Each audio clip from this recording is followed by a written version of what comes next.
उस टाइम मैं बहुत कर्ज़ों में था। मैं और मेरी जो वाइफ है, हम लोग बहुत कर्ज़ों में थे। बैंक वालों से फ़ोन आते थे, और आपको पता है जब बैंक वाले कर्ज़े के लिए फ़ोन करते हैं तो कितनी बदतमीज़ से बात करते हैं। और वो एक ऐसा समय था जब वो बहुत हार्ड था हमारे लिए फाइनेंशियली। हमें पता नहीं था कि क्या हम करें। हम आप सभी लोगों को जय मसीह की दोस्तों। तो आपने प्रोफेट्स अंकित सेजवान को तो आप जानते ही होंगे। उनके बारे में आपको मैं एक वचन सुनाना चाहूंगी, तो चलिए देखते हैं। उस टाइम मैं बहुत कर्ज़ों में था। मैं और मेरी जो वाइफ है, हम लोग बहुत कर्ज़ों में थे।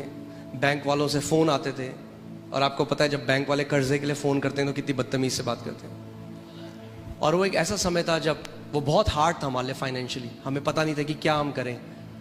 हम लोग सब कुछ करते थे, हम लोग कलीसिया जाते थे, सब कुछ करते थे, मगर तब भी हम लोग आर्थिक रूप में हम लोग स्ट्रगल कर रहे थे। और एक दिन जब मैं परमेश्वर का वचन पढ़ रहा था, इफिसियों 1:3, तो उसमें लिखा था, Blessed be the God and Father of our Lord Jesus Christ, who has blessed us with every spiritual blessing in the heavenly places in Christ Jesus. धन्य है हमारा परमेश्वर और हमारे प्रभु यीशु मसीह का पिता, जिसने हमें आत्मिक स्थानों में हर एक आत्मिक आशीष दे दी है मसीह यीशु में। एक मिनट, क्या परमेश्वर का वचन ये कहता है कि वो हमें आशीष देगा? क्या कह रहा है वचन? दे दी है। परमेश्वर का वचन कह रहा है। और कितनी आशीषें दी है? दे दी है परमेश्वर ने। आप जानते हैं आपको प्रार्थना करने की जरूरत नहीं है परमेश्वर मुझे आशीष दे, क्योंकि आप परमेश्वर से वो मांग रहे हैं जो उसने पहले ही आपको दे दिया। गॉड ब्लेस मी, अगर आप ये प्रार्थना कर रहे हैं, परमेश्वर कह रहा है पहले ही मैंने कर दिया है। मगर क्या कह रहा है? मेरे लोग क्यों नाश हो रहे हैं? मेरे वचन के ज्ञान की कमी के कारण। जब मैंने ये वचन को पढ़ा तो मैं रुक गया। मैंने कहा परमेश्वर, आपका वचन तो कह रहा है कि आपने मुझे सारी आत्मिक आशीषों से आशीषित करा है, फिर मेरा जीवन ऐसा क्यों है? तो मैंने एक निर्णय लिया। मैंने सोचा मैं इस बात से नहीं जाऊंगा कि मेरी परिस्थिति कैसी है, मेरी फिजिकल सर्कमस्टेंसेस कैसी हैं। मैं इस बात पे खड़ा हो जाऊंगा परमेश्वर का वचन मेरे लिए क्या कहता है। और मैंने सोचा कि मैं उस बीज बोने वाले की तरह बन जाऊंगा। सो मैं कमरे में गया, मैंने दरवाजा बंद किया, और 3 घंटे तक मैं केवल इस आयत को बोलता रहा। 3 घंटे तक। और मैं कहने लग गया, परमेश्वर आपका धन्यवाद हो, क्योंकि आपने मुझे सारी आत्मिक आशीषें दे दी हैं। बार बार बार बार। क्योंकि विश्वास कैसे आता है? सुनने से। और सुनना किस चीज से होता है? परमेश्वर के वचन से। जब कभी परमेश्वर का वचन आपके कान में पड़ता है और आपके हृदय में जाता है, वो विश्वास को प्रोड्यूस करता है। आमीन। सो मैंने एक दिन किया। आप जानते हैं क्या हुआ? कुछ भी नहीं, क्योंकि एक दिन में कुछ नहीं होगा। जब आप बीज बोते हैं उसी दिन आ जाता है क्या? फल नहीं आता। मगर हम क्या करते हैं? हम जानते हैं क्योंकि हमने बीज बो दिया है, अब उसका फल आएगा। मैंने 1 दिन बोला, 2 दिन बोला, 1 हफ्ते, 1 महीना। मैं किसी इंसान के पास नहीं गया, मैंने किसी से उधार नहीं मांगा।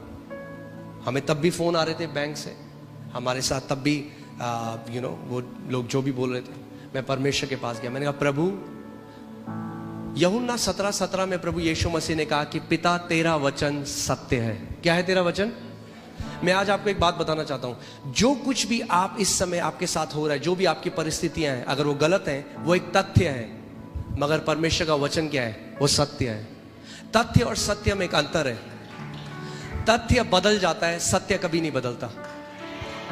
तो मैंने परमेश्वर को रोज बोलना शुरू किया। मैंने कहा प्रभु धन्यवाद। जितना ज्यादा मैं बोलता गया, हल्के हल्के क्या हुआ, वो वचन मेरे कान में पड़ता गया और मेरे अंदर विश्वास आने लग गया। मैं हल्के हल्के मैं सोचने लगा मैं तो बहुत आशीषित हूँ। एक दिन मैं अपनी वाइफ के पास गया और मैंने कहा मोनिका, जो करोड़ों आज हमारे अकाउंट में है, हमारे अकाउंट में कुछ 100 रुपए थे मगर आपको पता है विश्वास एक अलग भाषा बोलता है। जब विश्वास आपके अंदर आ जाएगा, आपकी बोली बदल जाएगी। आमीन। जो विश्वास के लोग होते हैं वो अलग तरीके से बात करते हैं। तो मैंने अपनी वाइफ को बोला, मैंने कहा हम उन करोड़ों रुपए का क्या करेंगे जो परमेश्वर ने दिए हैं? उन्होंने कहा हम परमेश्वर का भवन बनाएंगे, और वो आज पूरा हुआ है। सो जैसे जैसे जैसे जैसे मैं परमेश्वर के वचन को बोलने लगा, हल्के हल्के मेरे अंदर मेरा हृदय इस बात को मानने लगा, मैं आशीषित हूँ, मैं आशीषित हूँ, मैं आशीषित हूँ। और जब मैं उसको मानने लगा, प्रभु यीशु मसीह ने हर बार क्या बोला? जैसा तेरा विश्वास है वैसा ही तेरे साथ हो। और केवल एक आयत, कितनी आयत?